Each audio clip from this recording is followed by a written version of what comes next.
Le sang coulait encore chaud sur mes mains quand j'ai compris que ma mort n'était pas une fin, mais une porte ouverte sur l'enfer que j'allais infliger à ceux qui m'avaient trahi. Ma femme, Élise, penchée au-dessus de moi dans l'ombre de notre appartement haussmannien, riait doucement, ses lèvres peintes en rouge sans murmurant « Tu n'as jamais été qu'un obstacle, Alexandre. » Et soudain, le monde s'est inversé, je n'étais plus ce cadavre brisé sur le parquet du 16e arrondissement, mais de retour, haletant, dans mon corps de 28 ans, prêt à disséquer vivant les traîtres un par un. Paris, cette ville des lumières éternelles, m'avait toujours paru comme un écrin de velours pour mes ambitions ratées. À 28 ans, j'étais un architecte en herbe, luttant pour percer dans un milieu où les relations comptaient plus que les croquis. Mon père, Henri Duval, un magnate de l'immobilier qui avait bâti son empire sur les ruines de familles appauvries, me considérait comme une tache sur son blason familial. « Tu es faible, Alexandre » me répétait-il lors de nos dîners tendus au Plaza Athénée, ses yeux gris acier me transperçant comme des chevilles de béton. Ma mère, décédée trop tôt d'un cancer foudroyant, avait été la seule à croire en moi un fantôme que j'invoquais dans mes nuits solitaires pour justifier mes échecs. Mais cette seconde vie, ce miracle maudit du Templier sur lui-même m'avait catapulté 10 ans en arrière, au matin précis où tout avait basculé. J'ouvris les yeux dans mon ancien studio du Marais, le soleil filtrant à travers les volets mi-clos, et la première sensation fut un vertige cosmique. Mes mains tremblaient en touchant mon visage, la police, sans les rides creusées par les années de désespoir, sans les cicatrices invisibles de la trahison. J'avais 38 ans à ma mort, maintenant, j'en avais 28, et chaque cellule de mon corps hurlait le souvenir de la lame qui m'avait éventré. Je me levai d'un bond, nu comme un nouveau-né, et courus à la fenêtre. La Seine scintillait en bas, indifférente, tandis que les passants ou ces ombres anonymes vaquaient à leurs vies insignifiantes. « C'est impossible, murmurai-je, mais mon reflet dans la vitre me niait. Élise. Mon père. Et lui, le serpent tapi dans l'ombre, mon meilleur ami, Laurent Moreau, l'avocat au sourire carnassier qui avait orchestré ma chute. Dans ma vie précédente, il s'était ligué pour me dépouiller de tout, mon projet architectural pharaonique, un complexe écologique sur les berges de la Seine, volé sous mon nez par une machination de faux témoignages et de pots de vin. J'avais découvert le pot aux roses trop tard, lors d'une confrontation fatale dans notre appartement. Élise, enceinte de Laurent au nom de moi, m'avait poignardé pour sceller le pacte. Et mon père? Il avait financé le tout, riant de ma naïveté depuis son bureau de la Défense. La rage me submergea comme une crue de la Marne. Je n'étais pas revenu pour pardonner, j'étais revenu pour démonter leur empire brique par brique, os par os. Mais où commencer? La vengeance, cette muse cruelle, exigeait de la patience un luxe que Paris, avec ses boulevards haussmanniens et ses secrets enfouis dans les catacombes, offrait en abondance. Je m'habillais à la hâte, chemise blanche impeccable, pantalon slim noir, et ce manteau en laine que j'adorais, vestige d'un passé que je pouvais maintenant réécrire. Mon premier arrêt, le café de la place des Vosges, où je savais que Laurent sirotait son espresso matinal, planifiant déjà sa ascension. En le voyant assis là, sous les arcades Renaissance, feuilletant le monde avec cet air de conquérant, mon cœur se serra d'une haine pure, distillée comme un armagnac millésimé. Il n'avait pas changé, cheveux châtains gominés, costume sur mesure de chez Hermès, et ce tic nerveux de tapoter sa tasse du bout des doigts. Dans ma vie antérieure, c'était lui qui m'avait convaincu d'associer Élise à mon projet où elle est douée en relations publiques, mon vieux. Pour mieux la placer comme taupe. Je m'approchai, feignant l'enthousiasme d'un ami retrouvé. Laurent. Quel plaisir de te croiser si tôt. Ma voix était calme, presque chaleureuse, mais intérieurement, je visualisais déjà ses entrailles étalées sur le zinc du café. Il leva les yeux, surpris, puis son sourire carnassier s'étira. Alexandre. Tu as l'air différent. Plus affûté. Café? Nous parlâmes architecture pendant 1 heure, moi distillant des indices subtils sur mon nouveau projet, lui avalant la pas comme un poisson trop confiant. Mais sous la table, mes doigts serraient le bord de ma chaise jusqu'à ce que les jointures blanchissent. Je notais mentalement chaque mensonge qu'il proféra, son innocence feinte sur les rumeurs de corruption dans le milieu immobilier, sa promesse d'introduire Élise lors d'un dîner d'affaires. Élise. Juste après le café, je me rendis à son agence de pub dans le 7e arrondissement, un loft chic aux murs tapissés de moodboards et de bouteilles de champagne entamées. Elle était là, derrière son bureau en verre fumé, discutant au téléphone d'une campagne pour une marque de luxe. À 24 ans, elle était une vision, cheveux châtains cascadant en boucles parfaites, yeux verts ourlés de mascara, lèvres ourlées d'un sourire qui avait fait chavirer mon cœur autrefois. Alex, chérie, s'exclama-t-elle en raccrochant, se levant pour m'embrasser. Son parfum, Chanel numéro 5, m'envahit comme un poison doux. Dans ma tête, je revivais la scène, elle, enceinte, riant pendant que je agonisais. Qu'est-ce qui t'amène si tôt? Un coup de folie créative. Je la serrai contre moi, plus fort qu'il n'était nécessaire, sentant son corps se raidir imperceptiblement. Juste envie de te voir. Et de te dire. Que je t'aime. Les mots sonnaient faux même à mes oreilles, mais elle roucoula, ignorant le venin qui coulait dans mes veines. Nous déjeunâmes au café de Flore, où je la bombardai de questions anodines sur son avenir avec Laurent O, comme elle rougit en niant. Mais j'avais vu les signes, un regard fuyant, un texto effacé trop vite sur son téléphone. Le piège se refermait doucement. Ce soir-là, seul dans mon studio, je sortis un carnet un reliquat de mon passé d'architecte et commençai à tracer les plans. Pas d'un bâtiment, mais d'une vengeance. Première phase, infiltré. Je contacterai mon père demain, feignant la soumission pour mieux l'espionner. Henri Duval, avec ses connexions à la mairie de Paris et ses coffres remplis de dessous-table, était la clé de voûte. Il avait toujours rêvé de me voir rentrer dans le rang, gérer une branche de Duval Immobilier. Cette fois, j'accepterai pour mieux le ronger de l'intérieur. Les jours suivants furent un balai de masques. Chez Duval Immobilier, dans les tours de verre de la Défense, je signai un contrat d'embauche, mon père me tapotant l'épaule avec une condescendance paternelle. « Bien, fiston. Montre-moi que tu n'es pas un perdu. » Ses bureaux étaient un mausolée de marbre et de contrats truqués, j'y dénichai vite les dossiers, faux permis de construire pour le projet que Laurent et Élise voleraient plus tard. Je photocopiais tout, nuit après nuit, sous le couvert d'heures supposées. Mais la tension montait. Une nuit, Élise me surprit en train de fouiller son téléphone pendant qu'elle dormait. « Qu'est-ce que tu fais » murmura-t-elle, les yeux écarquillés. Je mentis, l'attirant contre moi, mais son doute s'était insinué comme une fissure dans un barrage. Laurent, de son côté, me proposa un investissement hasardeux à un terrain à Nanterre, empoisonné par des scandales environnementaux. J'acceptai, sachant que cela le lierait à moi par des chaînes légales. Puis vint le premier coup. Lors d'un gala au Louvre, où les élites parisiennes se pavanaient en smoking et robe Dior, je confrontai discrètement un ancien associé de mon père, un homme ruiné par une de ses arnaques. « Henri Duval vous a volé votre vie » murmurai-je en lui glissant un dossier anonyme. L'homme, les yeux rougis par l'alcool, promit le silence mais je savais qu'il craquerait. La presse People, friande de ragots, publia un article voilé sur les ombres de l'Empire Duval 2 jours plus tard. Mon père tonna au bureau, « Qui a lâché ça ? C'est toi, Alexandre ?» Je feignis l'innocence, mais intérieurement, je jubilais. La première fissure. Pourtant, la nuit, les cauchemars me hantaient. Je revivais ma mort, le sang, le rire d'Élise, le silence de Laurent qui avait regardé sans intervenir. Étais-je un monstre pour anticiper leur souffrance? Paris, avec ses lumières tamisées et ses amours fugaces, me rappelait que la vengeance était un art français raffiné, impitoyable, comme un opéra de Verdi mis en scène par Godard. Mais au fond, une question me rongeait, et si je devenais pire qu'eux? La phase 2 s'amorça lors d'une réunion familiale à Versailles ou ironie du sort, dans les jardins où Louis XIV avait ourdi ses complots. Mon père, Élise à son bras comme une future bru consentante, me toisa, toujours le raté, hein. Je souris, tendant une enveloppe scellée. Lisez ça, père. C'est mon cadeau. Dedans, des preuves falsifiées de ses malversations, juste assez pour le faire douter. Son visage blêmit, et pour la première fois, je vis la peur dans ses yeux. La machine était lancée.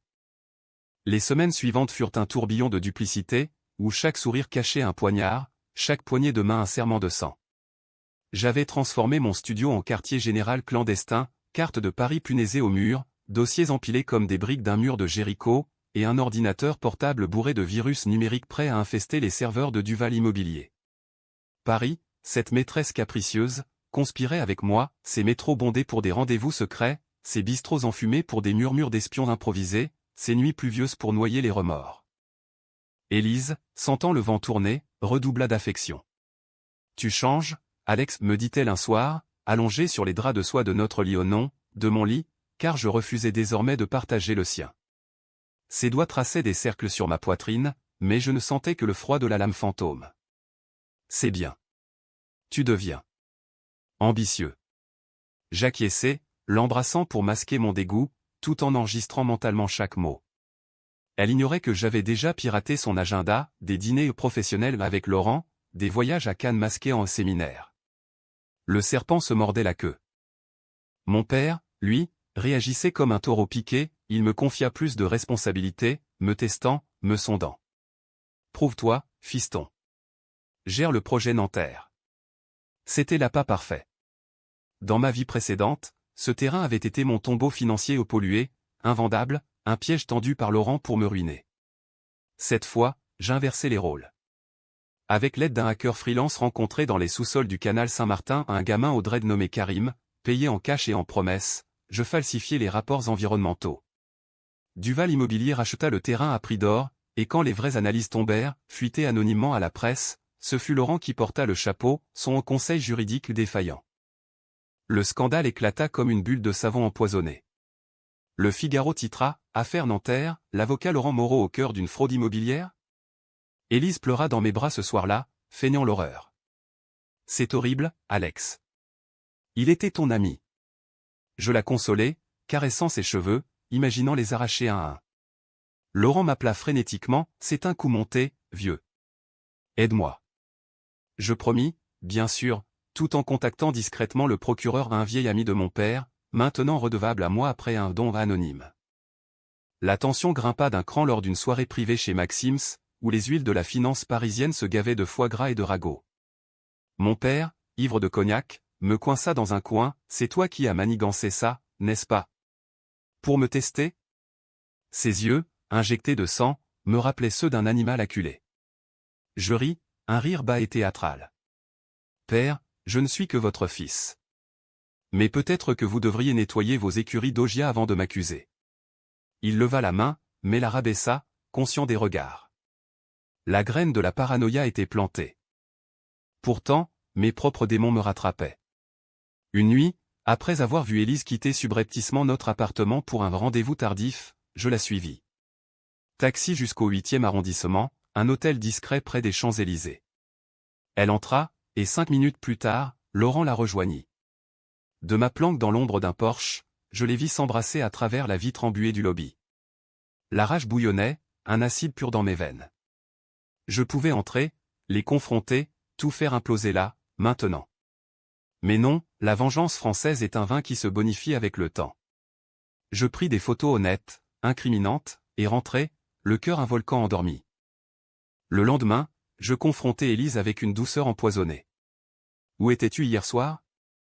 Elle balbutia, puis fondit en larmes, « C'est rien, Alex. Juste du travail. » Je la pris dans mes bras, murmurant, « Je te crois. Mais la confiance, c'est fragile, n'est-ce pas ?» Dans ses yeux, le doute miroitait le mien, ou le sien.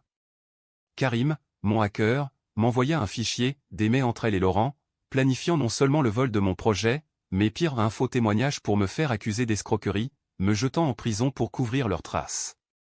Le secret enfoui remontait, dans ma vie précédente, ils avaient même falsifié des preuves pour impliquer ma mère décédée dans une vieille affaire de blanchiment, souillant sa mémoire pour me briser. C'était la goutte. Phase 3, l'escalade. J'organisai un dîner réconciliateur chez nous, invitant Laurent et mon père. Élise cuisina un coq au vin parfumé, ironiquement, et l'air crépitait de non-dit. Pendant le repas, je glissai la première carte, un toast à l'honnêteté en affaires. Laurent pâlit quand je mentionnai Nanterre. Mon père grogna, mais but. Puis, dessert, je tendis à chacun une enveloppe. Pour Laurent, les photos de l'hôtel. Pour mon père, un extrait de ses comptes offshore au Caïman, fruit de mes nuits de fouille. « Qu'est-ce que c'est que ça ?» rugit Laurent, bondissant. Élise se figea, son verre tremblant. Je souris, calme comme la scène en crue. Juste des rappels. Des dettes à payer. Mon père déchira l'enveloppe, son visage virant au pourpre. Traître. Tu veux me détruire? La table vola, assiette brisée comme nos illusions. Laurent s'enfuit, Élise pleurant, Alex, pourquoi? Je la regardais, enfin sans masque, parce que vous m'avez tué, Élise. Et je suis revenu des morts.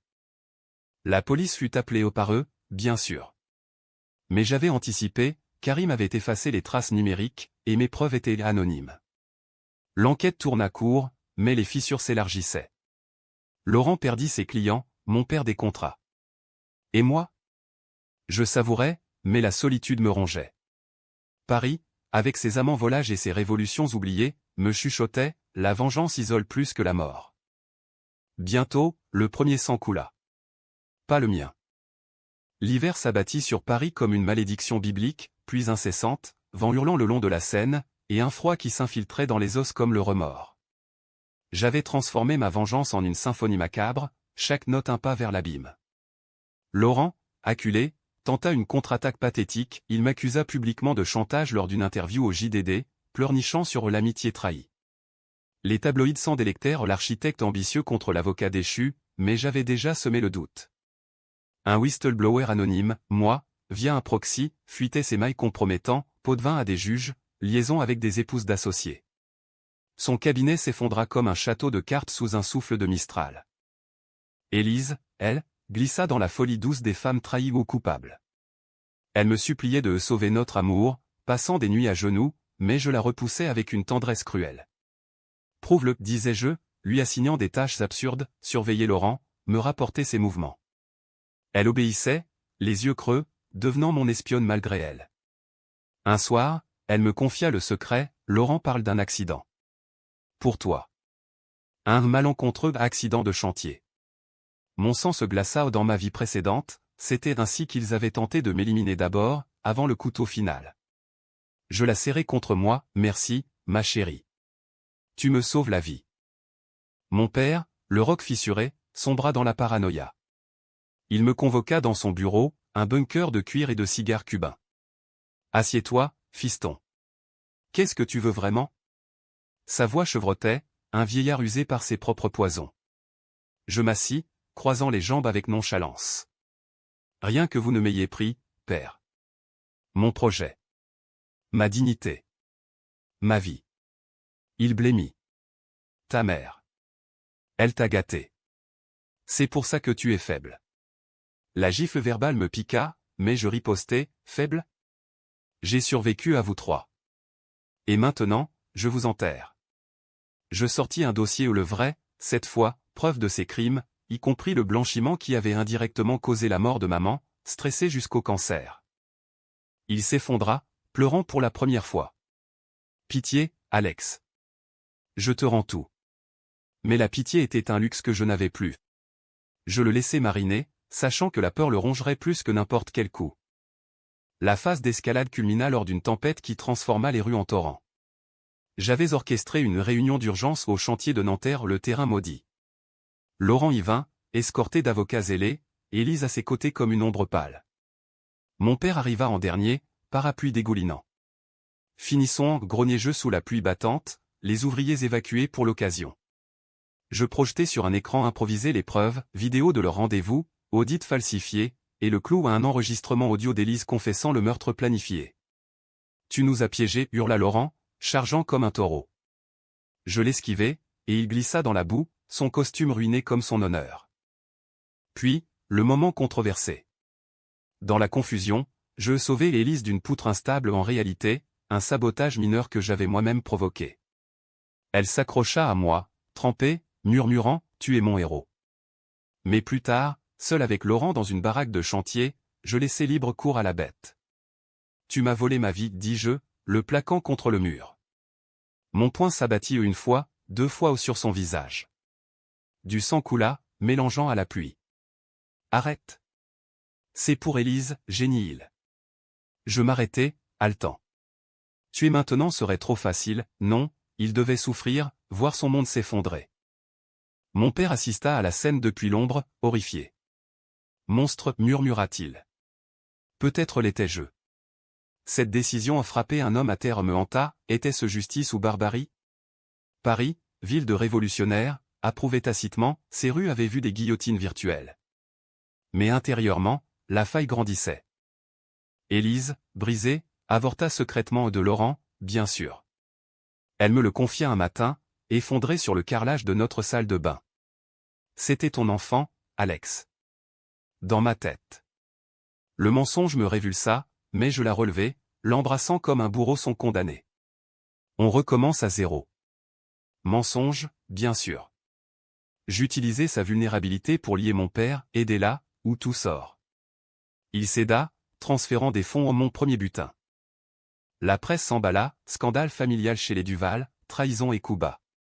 Les actions de l'entreprise chutèrent, et mon père, acculé, envisagea le suicide. Une lettre anonyme, la mienne, le poussa au bord. Je l'intervins, feignant l'amour filial, ne faites pas ça, père. Laissez-moi vous sauver.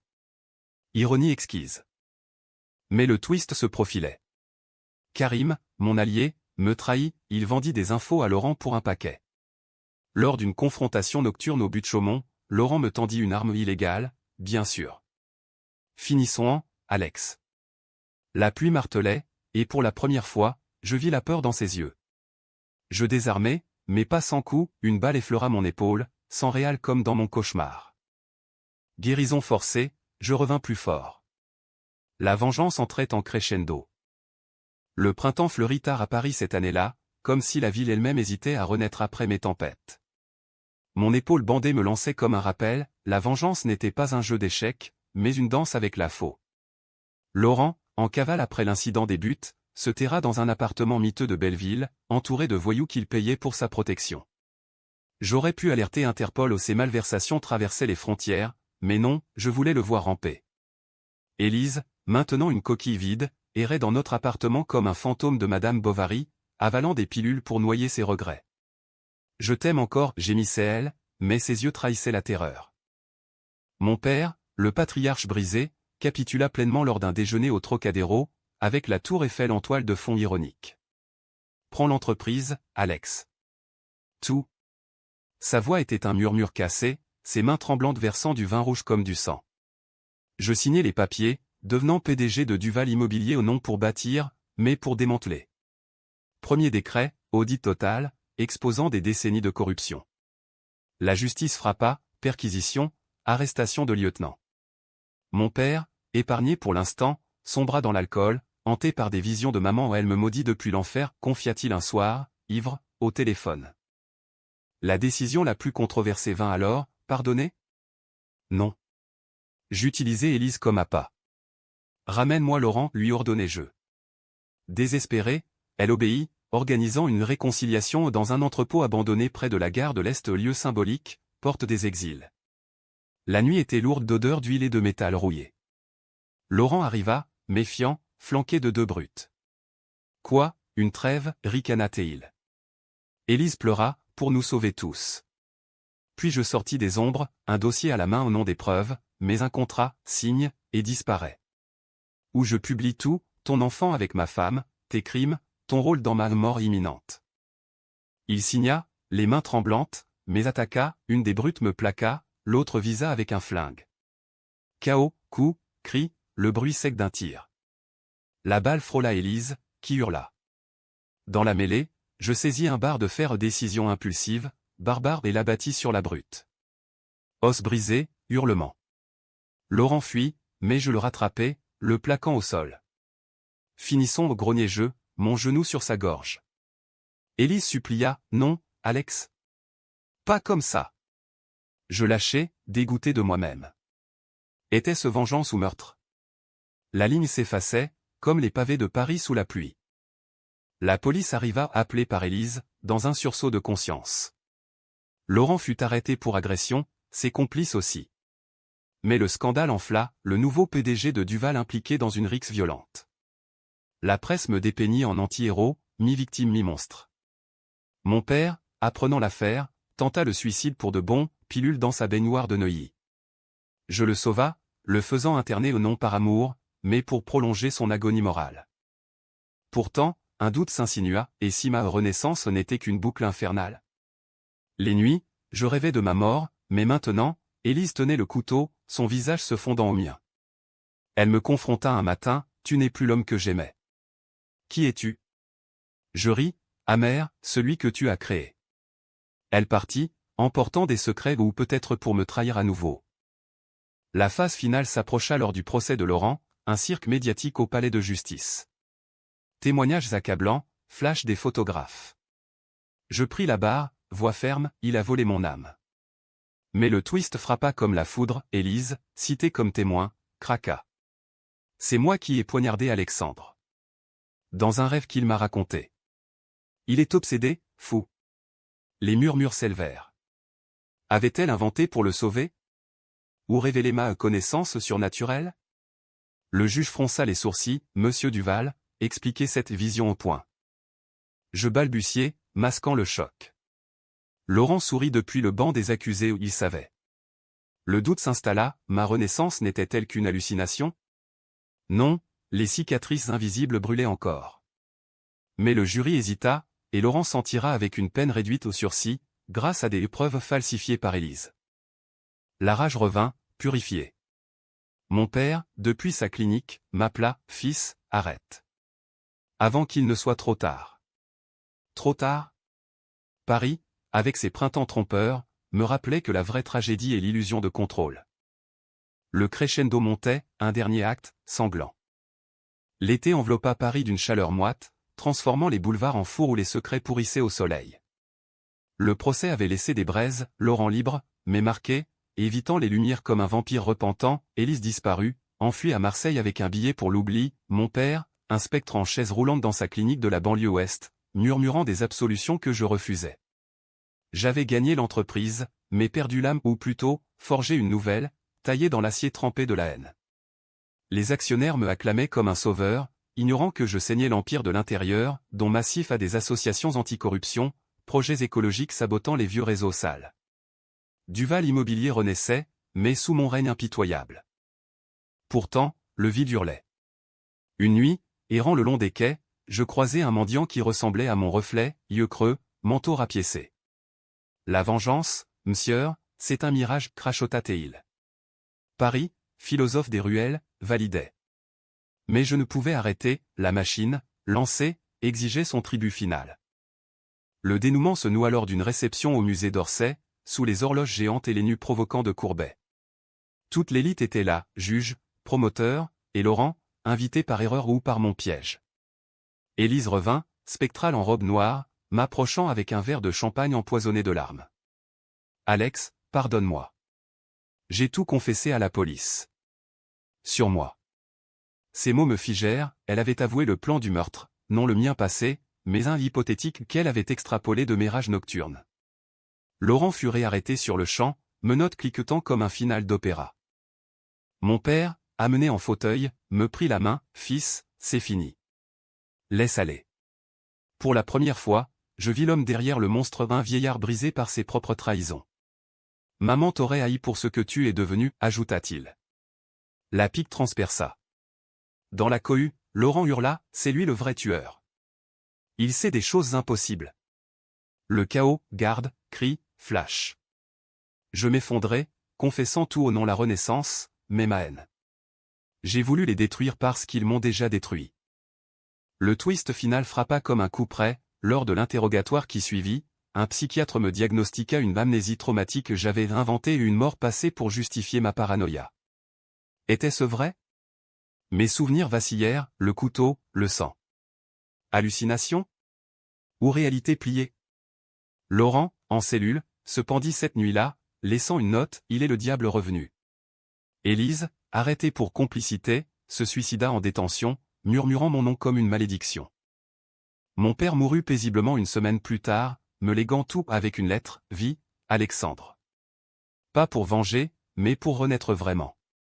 Seul, je au non, je restais, PDG hanté, marchant les rues de Paris comme un fantôme. La vengeance avait triomphé, mais à quel prix? La ville des Lumières s'assombrit, et dans le miroir de la scène, je vis non un vengeur, mais un homme brisé, 2 fois né, éternellement maudit. Était-ce une fin heureuse? Non, une catharsis amère, comme un roman de Zola, la machine sociale broie, et le survivant porte les chaînes.